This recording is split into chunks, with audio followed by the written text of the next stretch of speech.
Today we are going to talk about something that has nothing to do with the weather, something that has nothing to do with snow. But as I was watching Star Wars last night, and I will admit, this is my first time watching all of the Star Wars movies ever. I had not seen any of the Star Wars movies. My kids decided that they wanted to watch them. They were on Disney Plus, and we have been for the last I guess couple of weeks, on our days off and when we've had time, just sitting down at night on our weekends and watching the movies. From the very first one, we are on episode 8, I think it is. So we've made good Congratulations. progress. Yeah, we're almost there, we're almost done. And as I was, but what this is how my mind works, right? It's Sunday night, we're watching the movie, and 3PO is the one that knows all of these languages, right? And the one who can communicate. And then you hear Chewbacca, and only a few people know what he's saying, right? And then you hear all of these other characters, and depending on which planet you're on or who you're interacting with in the different movies, only certain people know what they're saying, right? And it's so interesting. As I was thinking about, well, tomorrow's Monday and I have this languages interview, I was like, how appropriate is this that I'm watching Star Wars and I'm seeing the importance of being able to communicate? Obviously in Star Wars is life or death in many times situations, right? And I know that's not the case for us, and majority of the time.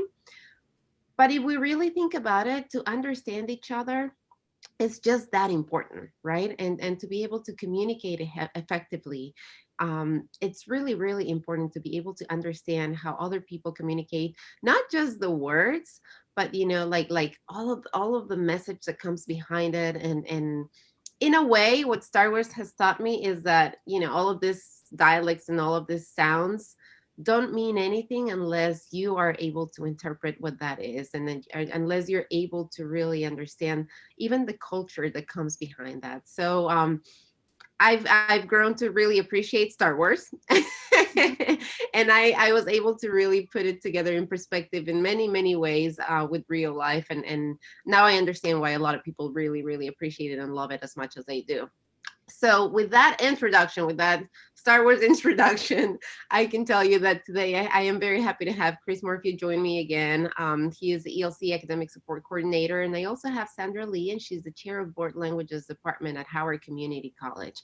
And we're going to talk about learning a new language online. We're going to talk about, the challenges. We're going to talk about also the creativity and maybe some surprising factors that you guys may have found teaching online that actually are positives that you maybe didn't think about before, right? Before COVID, before we were thrown into this online universe, I guess, going along with my Star Wars references here. So, welcome you both. I really appreciate the time, and I'm really happy to have this conversation.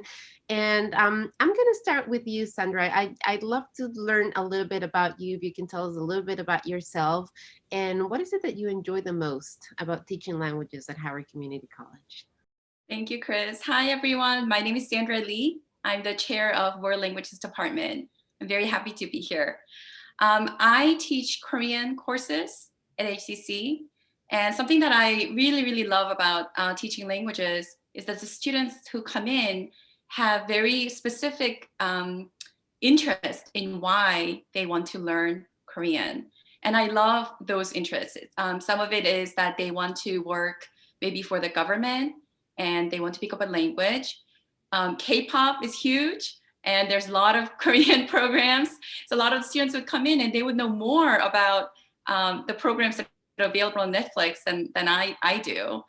And the songs, and they've actually, many of them have taught themselves through other venues, and now they want to get a little more, they want to get a little more academic side of the language. And so those have been really my favorite parts, knowing where their interests come from. That's fascinating.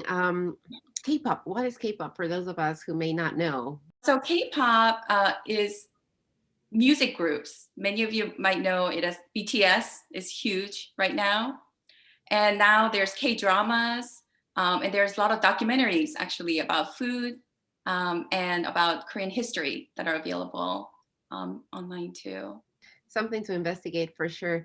Chris, I know that I've already asked you to tell us a little bit about yourself before, but I don't remember if when we talked, I know you'd share with us your passion. I know I remember that very, very clearly, how much you love teaching languages at Howard Community College. But if you could just, choose the one reason that why you continue to do that and tell us, just remind us a little bit about who you are and that one reason that keeps you going teaching languages at HCC, what would that be? So as Chris said, I work in non-credit with continuing education in the English Language Center. So the courses I teach are English language classes to international students or foreign-born students who want to improve their English fluency.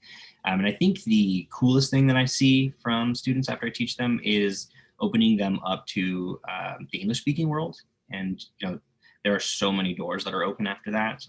They've immigrated to the country and they feel very limited by English proficiency. They feel limited by job prospects, by the resources that they have access to. And so then after we teach them in the ELC or even in the credit side with English classes, then they can go out into the English speaking world and start to make things happen for themselves, go after different jobs, utilize the resources in the county and the community. And it's just really cool to play a small part in helping their story go forward. And I've had a couple of beautiful conversations just recently. One about the Skilled Immigrant Program, which I invite everybody to really learn a little bit more about. It's a great program that HCC offers, but also about English for careers. So you mentioned something, Chris. Just being able to understand the language, and I know that I kind of like said that at the beginning with Star Wars. But you can go even deeper, and you can really diversify in that. I mean, and just like Sandra just said, I mean, there's different interests. Maybe you're just interested in the culture and that's what you want to learn. I know many people who have learned Spanish just because they fell in love with somebody, right? And they're like, I need to communicate with this person, right? Because I love this person. Or they want to travel to a certain country and they want to know like the basics, right? At least basic communications, basic skills, to find out where the bathroom is. Just really basic stuff.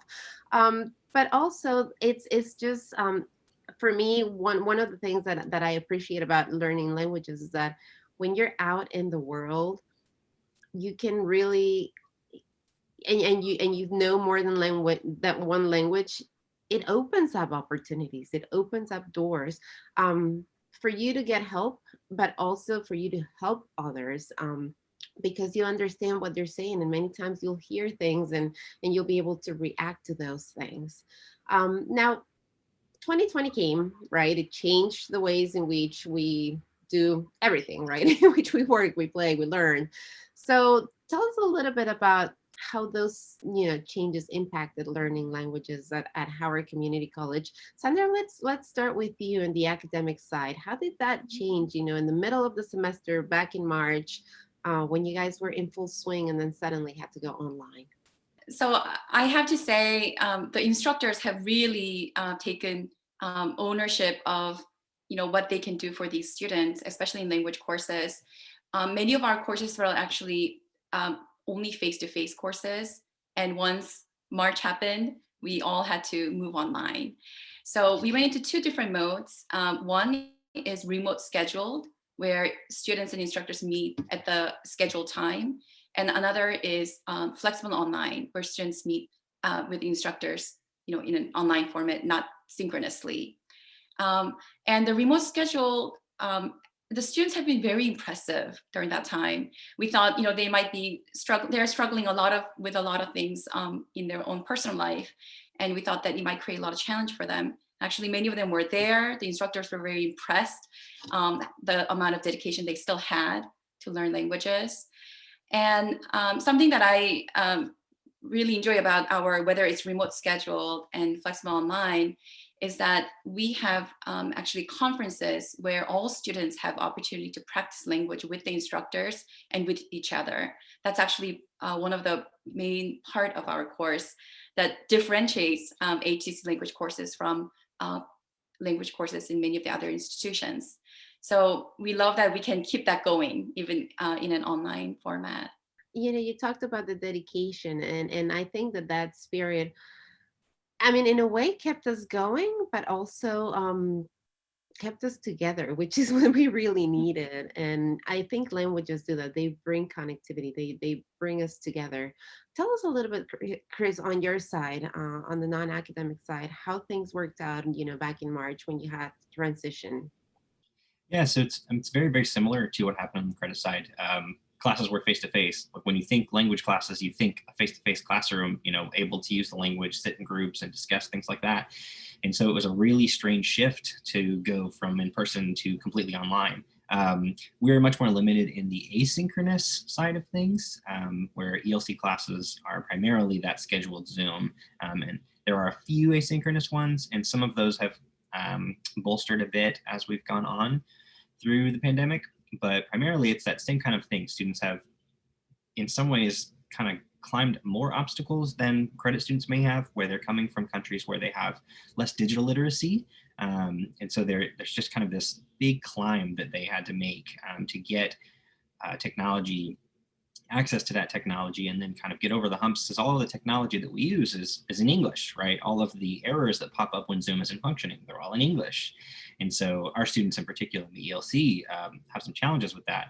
But even on the non-credit world language side, you kind of see some similar challenges with some of our students tend to be older folks. And so getting online and kind of beating through the strange things that happen, the intricacies of Zoom and the digital world can still be a challenge for them. But we saw that same dedication where students, they wanted to keep progressing, they wanted to keep learning. And so they tackled it. They had support from us at the college. And those numbers in some ways are a little bit better than they are in face-to-face. We saw students who maybe didn't have the time because they're working a lot, they're driving a lot back and forth to DC, spending hours in the car. Whereas now that many of them are working from home, they're able to kind of finally jump into that. It's been a really interesting year.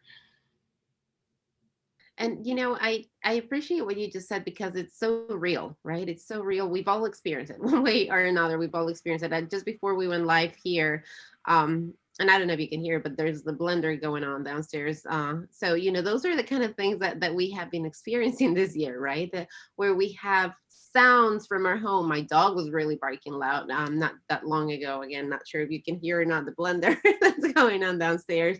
And then right before we went live, I saw the little color wheel that I think we've all become very familiar with. And when you, like Chris said, when you don't have that technological literacy, or however we want to call it, or Zoom, just we all had to learn Zoom really quick, right? We all had to become very comfortable with technology very, very quick. And then you think about, like you just said, everything is in English. I mean, and some of these messages, I consider myself that I speak well English, and then some of these messages come up and I have to read them 3-4 times, and they're one line messages. And I'm like, this is making absolutely no sense to me. What kind of language is this? 3PO, come here and save me, because I don't know what this says, right? So yes, it's been we've seen, and we have all been through these challenges. But I love what you both have said, right? That through all those challenges, you have seen that perseverance, you have seen that spirit of wanting to learn, of really just wanting to go ahead and continue your education, further your education. And I bet that if we ask any of our students, that has been a big piece, and helpful, really helpful to stay afloat, within this pandemic. And then the opportunity to come into a classroom and talk and interact with others. Have you guys heard anything like that from your students about that safe environment where you can come and really just have interaction with others, and just almost forget about what's happening in the world, I guess, in a little bit, for a short period of time? Sandra, have you heard? You're nodding your head, so I guess you've heard something. Yes. Part of learning language, and we offer 100 and 200 level, which tend to be a little on the lower side of the language courses. So students come in with a lot of nervousness and anxiety, and they have to really make themselves vulnerable to be able to learn the language, and kind of make sounds that they've never made before, expressions that they've never had to make before. So, being able to meet on Zoom, sometimes in groups of 3, or sometimes just the students themselves, and then they just kind of, they forget about other things and they go through that learning. And they told me that, towards the end of the semester, some of them will say this was something that just, that really, they wish they just could kind of continue, because they've opened themselves up, and then now, end of the semester comes, and they might have to, they might not have as much time to have these practices and experiences. So they would tell me they really wish they could just kind of continue, and it's just really, really enjoyable to hear that. Absolutely. Chris, what have you guys heard through the ELC? Yeah, similar stories. Students are apprehensive a little, but then you see that eagerness come out, right? Where they know where they want to go, and so they come to that class and they bring that tenacity and the perseverance, as you mentioned before. And so once they get over that initial kind of nervousness, a little anxiety coming in, figuring out the technology, then they jump right in, and they get more accustomed to going into breakout rooms with other students, or doing activities as a class and repeating things together with the teacher. And then they're there, they're ready to either learn Korean for K-pop songs, or learn English for jobs, or learn Spanish for their future spouse or whatever it is. But they just jump in, and they tell you how excited they are. I mean, I'm sure it's the same on the credit side as well, but the students are very happy to offer feedback and tell instructors how grateful they are for their dedication.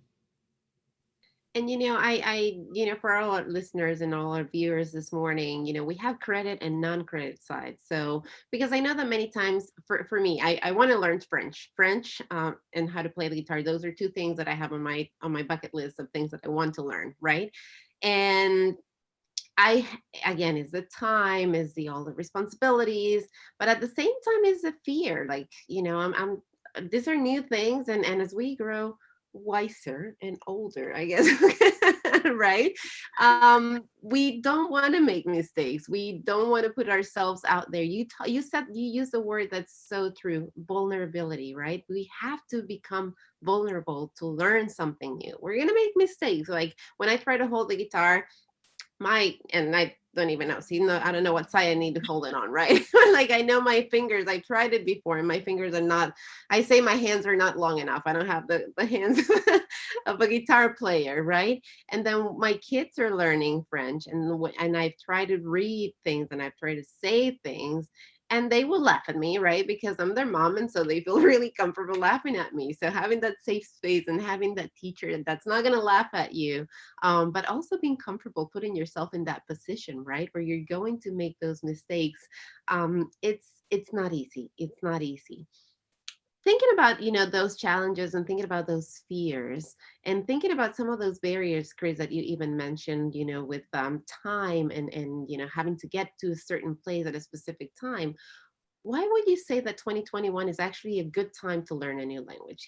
What are some of those opportunities, some of those maybe, I don't know, tools that make it easier that we had not been utilizing before, or we didn't think that maybe it was going to work? But you said, you think about learning language, and you think about in person, in classroom, you have to be there. But we're learning through 2020 and the challenges that maybe that's not the only way to do it, right? So Sandra, let's start with you. Why 2021 is the best time to come and learn a language online?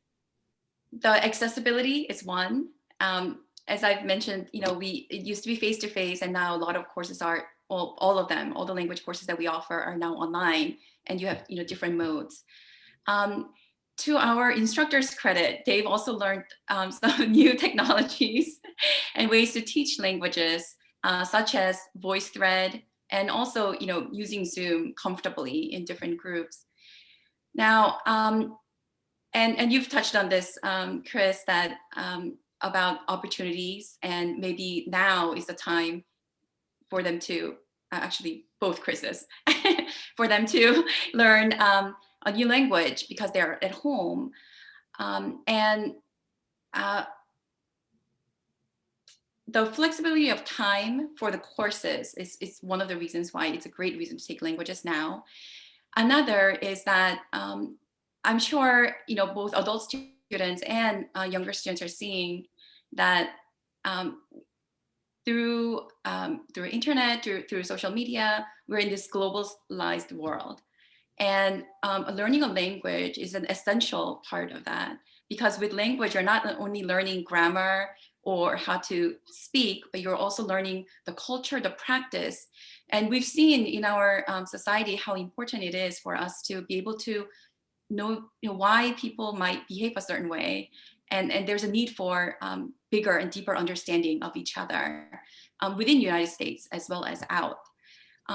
So for students who are maybe not interested in majoring in a language or studying languages, specifically, you can be in medical field, you can be in IT, you can be in many other fields, and just take languages on the side. And you can do that by talking with your advisor and see what your options may be. You can reach out to Chris Morphew and say, I don't want it for credit, but I do want to take it on the side as non-credit. Or you can reach out to me or our academic advisors and say, in my program, where can I fit in a language? So I can just have that as sort of my extra awesomeness that I can have with me. And I can guarantee that will be useful to them down the road in their career, in their personal life, or even their just more fulfillment in your personal life.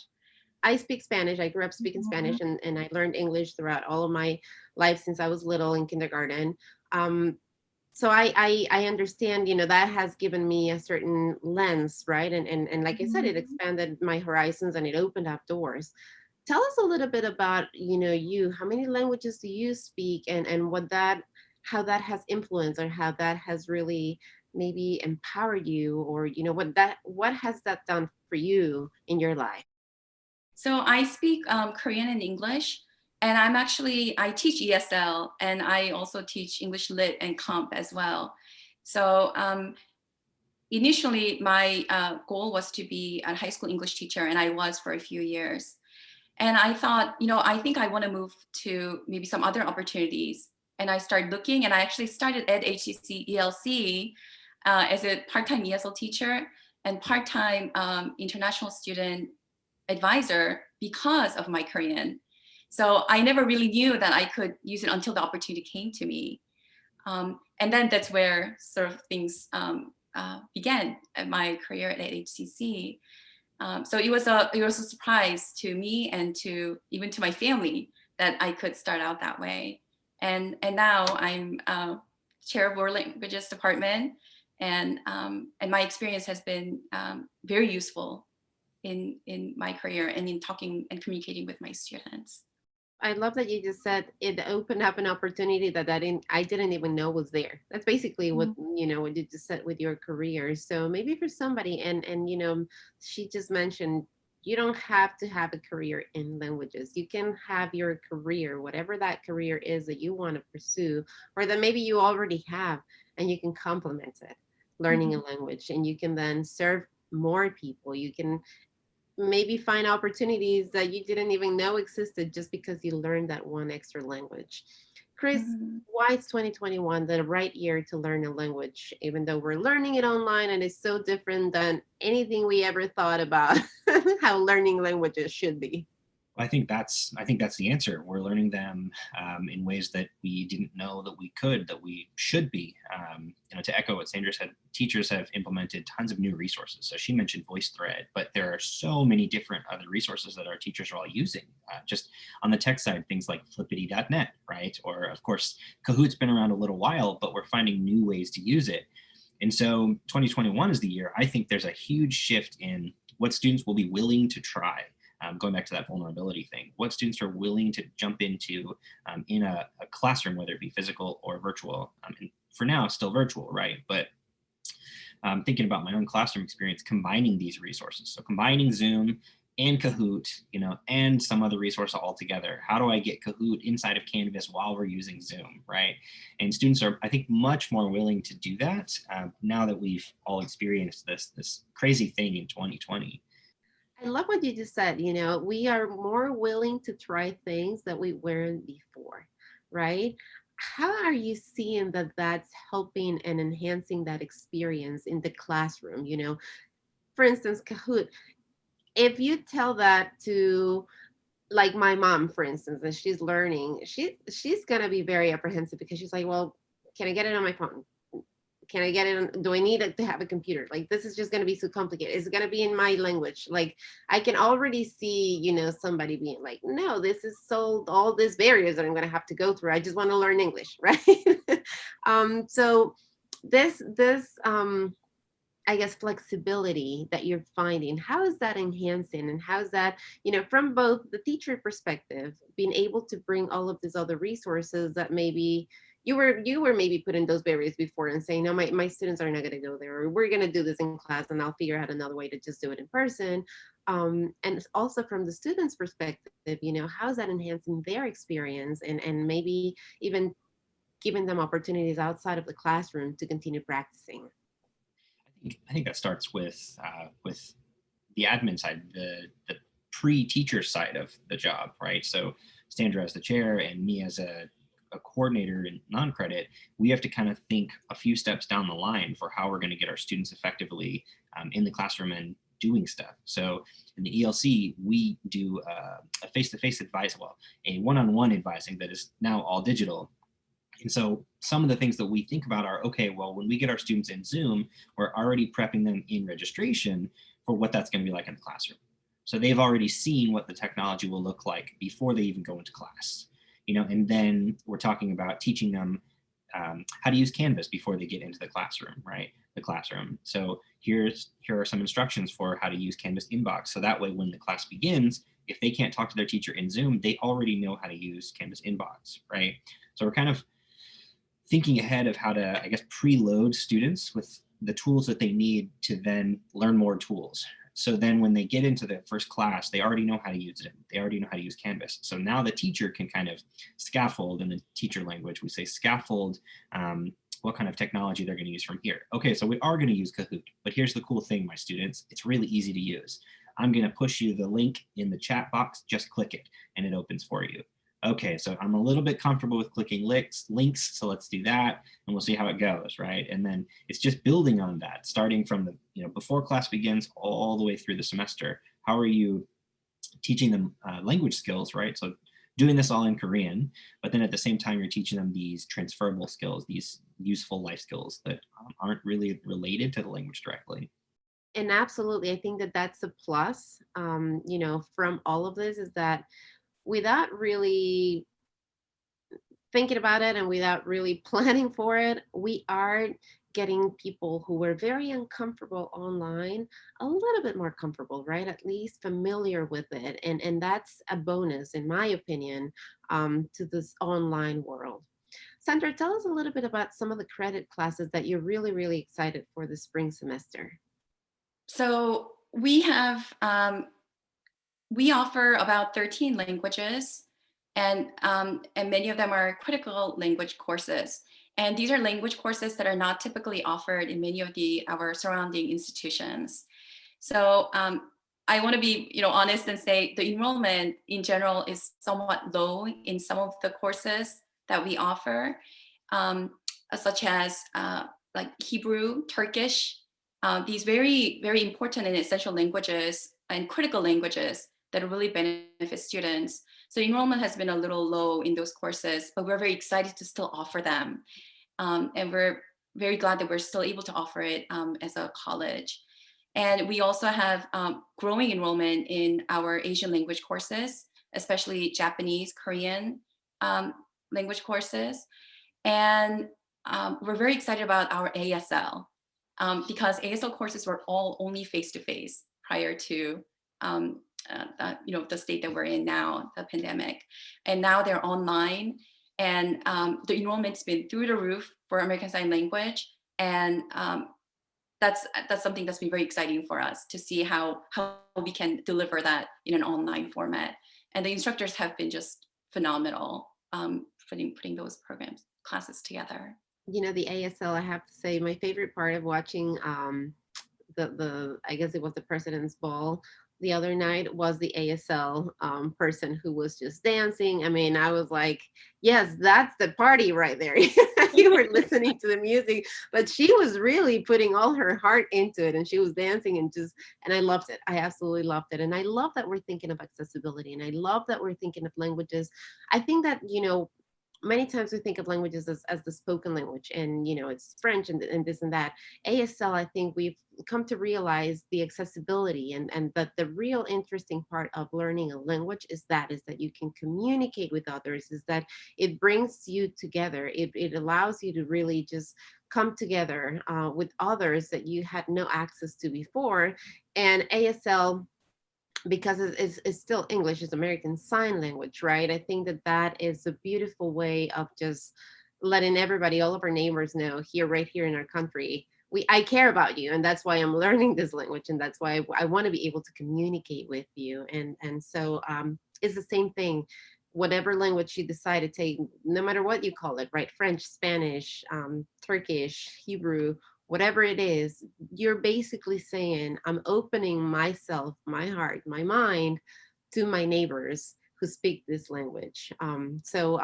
Just taking that class is already saying a lot about you. So I encourage you to explore learning a new language in this 2021. What are some of the non-credit classes, Chris, that you guys are really, really excited to offer this spring? So for non-credit, we offer all the credit classes. Those are also takeable through non-credit as well. So it's that same class, same instructor, same assignments and everything like that. So those are, I get a lot of really interesting questions from students who are on the non-credit side about like a Hindi class, about a Hebrew class. And it's always really cool to kind of help them register for those classes. We also have a smaller group of classes that are separate from those academic ones that don't start until April. So let's say that a student isn't able to register for a class this week, since classes will begin here shortly next week. So there's still opportunities for them to take classes. Just like Sandra said, we have an ASL class. We see numbers growing in things like Japanese, where students are interested in not K-pop, but J-pop, the Japanese pop music. And I think, Elaine, so we always see that I'm always really excited to see grow is our Spanish classes. The numbers are always really high, and I think that really speaks to the growing number of Spanish speakers in the country, non-native English speakers. And that's such a large community in the US, and that our students are so excited to help those people access resources and really, really integrate into the community. Sandra, tell us, we've already heard about, things like Zoom and Kahoot, but tell us, maybe about opportunities. Have there been opportunities to engage, because we're online, with people from other parts of the world who are native speakers, and bring them into the classrooms? Or, I don't know, other creative ways, maybe watching movies together in other languages, as a class. I mean, what are some of these creative ways that our teachers are finding that are possible because we are online? So some of the resources that we use in different language courses are the culture aspect of our course. So there's a lot of creative activities that happen with that. Some Spanish courses and Chinese courses, students create storybooks and actually they work with student services, and they send those books to a different part of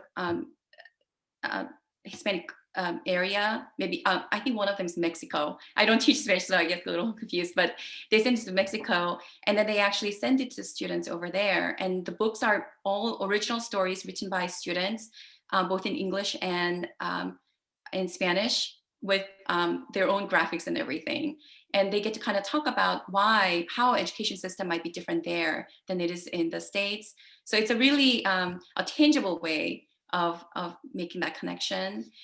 We also work with other institutions. So for example, we have a Japanese ballet group that wants to put together a program for exposure for our students, for our Japanese students. So that's been a great connection. And we make connections with four-year colleges. So an event like that would be with Japanese courses at UMBC. We also have movies that students watch, and they give presentations on what that movie focuses on, what's the storyline, and what was happening during that time in that country, and why this was significant, or how do characters interact with each other. So that's one aspect of making authentic connections with the languages and the culture. Another connection that I want to mention is a connection with the instructor. So if the course has 12 or more students, we actually have lab instructors who specifically focus on speaking practice with the students. So this is very flexible. Students can schedule time with instructors, or they can go to meet with the lab instructor and really practice the language. So sometimes it's just me and one student, and we're just talking about things in the textbook. And then sometimes we just talk about what's happening and what their interest may be. So there's that sort of built-in connection with the classroom that's always there. So we're very proud of that. Sounds almost like mentoring, I mean, and that's not something that you think when you go to college. That's something that you have to pay for extra. And right now you're getting that one-on-one opportunity to really just be there with your teacher and really expand on that knowledge. Chris, tell us a little bit of the ways in which you guys, because you guys have different barriers, right, and different things to consider when teaching languages at the ELC. Tell us some of those really creative ways in which you guys are helping others learn languages. So for the world language side, non-credit, some of the cool things that I've seen this past year are instructors reaching out to other speakers, native speakers of the language they're teaching. For example, in a Spanish class last summer, one of our instructors was reaching out to her Spanish-speaking colleagues and having them come into the Zoom classes to do some kinds of presentations. So they're getting really authentic speech, right? Not only from the instructor, but also from these guest speakers who are talking about, whatever topic they're focused on that week. If it's, for example, restaurants, that person is speaking about on restaurants, all in Spanish, and the students get to ask questions all in Spanish. So there's some real authentic input and output. Another really cool thing we were excited about in the winter classes, so this January term for non-credit, we offer a X language for travelers. So French for travelers, Spanish for travelers, German for travelers, and they're relatively popular classes under normal circumstances, since students will often travel in the summertime. So they can come into the class for 8 weeks, learn, some of the most important bits for what they're going to need when they travel, and then they would travel later that year or sometime thereafter. That presented a lot of challenges this winter, given that people aren't really traveling. So we spun that and we made it a for example, French for armchair travelers. And so what that was instead of the students actually physically traveling, the instructors would find virtual tours for students to take. So if we instead talk about Italian for armchair travelers, the instructor would find some resources for a tour through the Vatican, right? And so either in class or outside class for an assignment, students would take a tour through the Vatican and look for some of the language pieces that they've learned that week, right? Or if it's French for armchair travelers, the Louvre, right, is an obvious one, or right around the Eiffel Tower. So a virtual tour of the area and utilize that language and maybe find some audio to listen to. And we were really excited about that because we thought it was really punny, right? So we had taken this kind of class that was going to be really challenged for the year and spun it in a way that we felt would still be helpful for students and really engaging as well. Absolutely. And, I one of the first things that I saw happen is that, the opera opened up their doors online, right? And they put a lot of their plays or their works. I don't even know if play is the right word here for an opera, right? But they put it out on the internet for everybody to access. So that accessibility that we have found through the internet, I think is what the internet was made for, quite honestly, to really connect us, to really allow us to travel from home, to really, get to connect with others and experience and just really expand our horizons when we can physically go there. So I think that we've seen how the internet really can be a wonderful tool that can really, really help the world come together.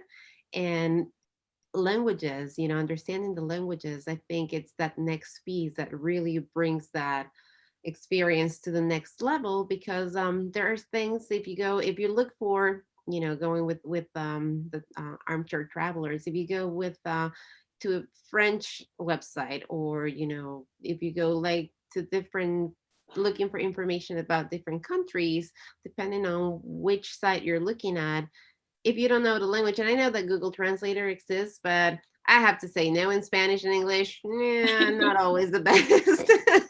Not always the best translation. So sometimes it's verbatim, and it loses completely the context of the text. So just beware of Google Translate. It's a good resource, but if you have somebody you can reach out to, double check, make sure that translation is good for your purposes. You talked about, Chris, that we're really close to classes. So I do want to know, Sandra, for credit classes, what's that process to register for classes? When is the last day that people can register? How does that work out? So students register through the academic advising and registration side. So it's good to meet with an advisor and register for the course. And you would also use MyHEC and what was it? Oh, Student Planner. And you can find courses and sign up for courses. Now, I want to ask the students to please scroll all the way down for your options. We do offer sometimes, a wide range of times for certain languages. And sometimes students do not realize that, and they might just sign up for the first one that they see, but there might be actually more that might suit you better. And students, actually, there's some exceptions for language courses. So we do actually allow students with permission from our associate dean to register courses up until 2 weeks into the beginning of the semester. So, if you're feeling, okay, I didn't register now, maybe it's too late. No, it's not. You can go ahead and still see what options are there and register. And we love having students, being in our classes. That's great you guys offered that flexibility, because I mean, maybe somebody's like, I already have all these classes, but I would love to learn a new language, right? And I don't know if it's right for me or not. Well, Sandra just gave you permission to, that week, see how that first week goes. And if you think that this is something that you want to do and you feel that you're still capable of doing it, reach out and register for that language class. How does it work on the non-credit side, Chris, for registration? So it's a bit simpler, since there's not a credit component where students don't necessarily have to apply to college if they're not already students. But it's really an online registration process. Go to our website, which I think is going to be linked below. Choose the class you want. Again, just like Sandra said, there are lots of time options, since we're co-enrolling with the credit classes. So there may be, for example, Spanish, like 5 to 8 different section times. So students can kind of pick and choose which one works best for them. Click register online, follow the prompts, enter information. It's a one-stop shop, pay and everything. And I know for both, the college website sells the textbooks, and they can be delivered, or they could be picked up in person at this time. So I think for both credit and non-credit, the registration process is pretty simple. Let's talk about affordability here for a moment, right? If somebody wants to learn, like you said, just the basics. I know you said that you guys were offering the courses for travelers, but somebody wants, in the future, somebody's thinking, I do want to travel and I would like to start learning just the basics right now. Is it better for them to take then, and they're a student at HEC, is it better for them to take a credit class? Is it better for them to take it as a non-credit? Can they combine? If I'm a student at HEC, a credit student at HEC, can I take non-credit classes? And if I'm non-credit, but I want to transfer later to the credit side, can I do that? Do you guys work together? Is it super separate? I mean, guide us a little bit through that process, Sandra, if you could. So some of the courses that Chris Morphew had mentioned about like language for travelers, that's a separate course from the credit side. Now the credit and non-credit are cross-listed, so students can be non-credit student and be in our credit course. However, for example, let's say the student started Korean 101 as a non-credit student. And they've done all the work, because the grading system can be different for non-credit students depending on how much effort they want to put in as a non-credit student in the credit classroom. So if they've been doing all of the work and they feel that they've really improved, and they want to take 102 Korean credit course, they can enroll as a credit student and still be successful.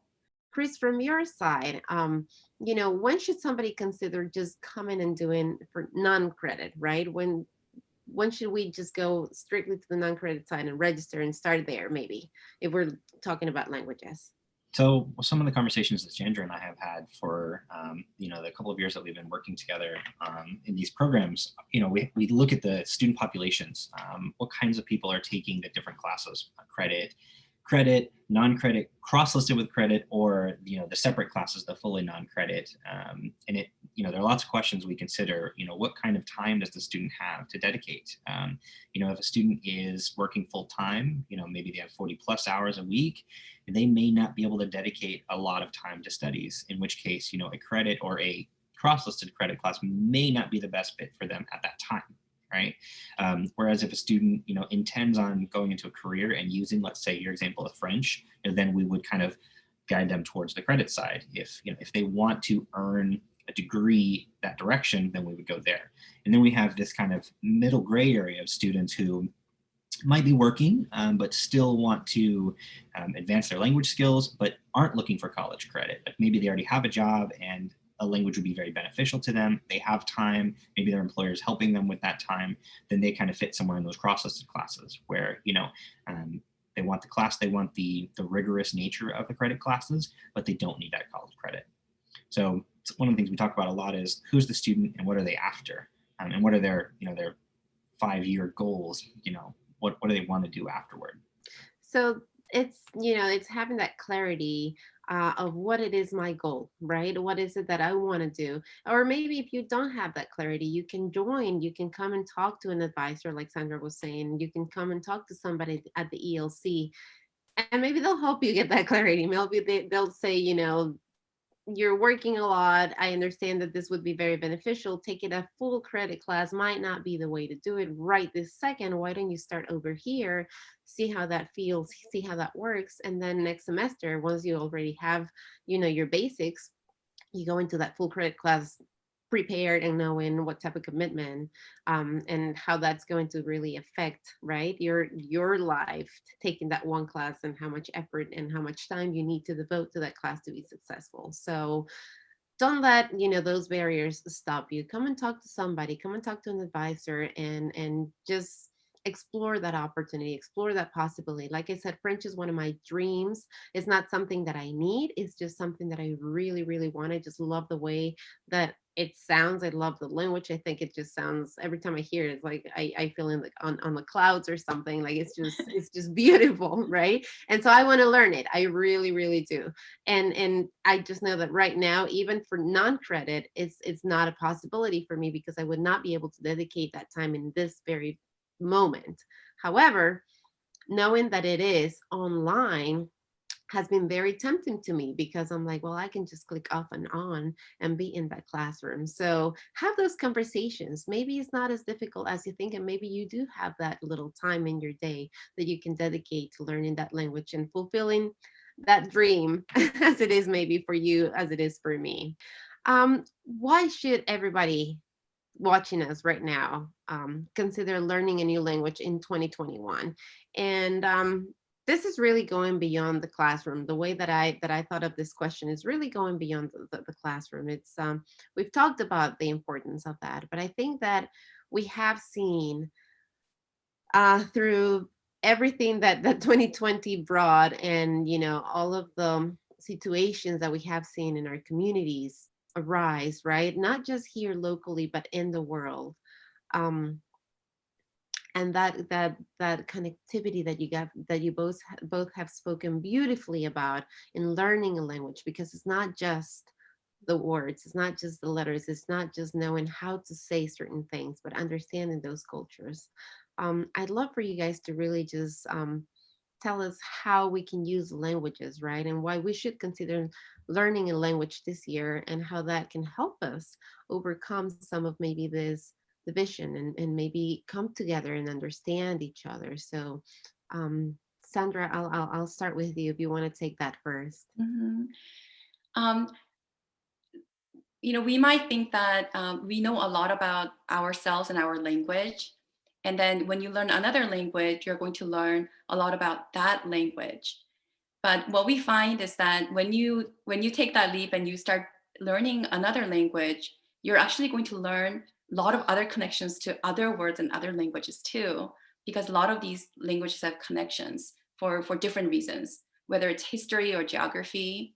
So it's actually opening doors to not just one language, but many other, your views to other societies and communities and the way they organize their thinking and behavior and the reasons for them. Also, the other way, it also helps you to really understand yourself better. I know this about my language. Why do we do this in English?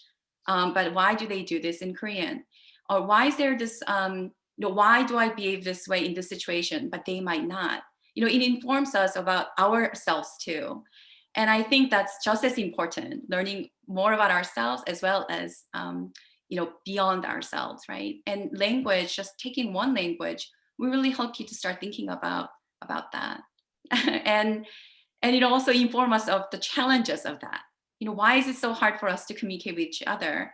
And you realize because there are these type of challenges that I'm also experiencing, even just learning this beginning, Hebrew, that I'm experiencing this. So I think that really, it's very applicable to a lot of things that are happening in our communities and societies right now.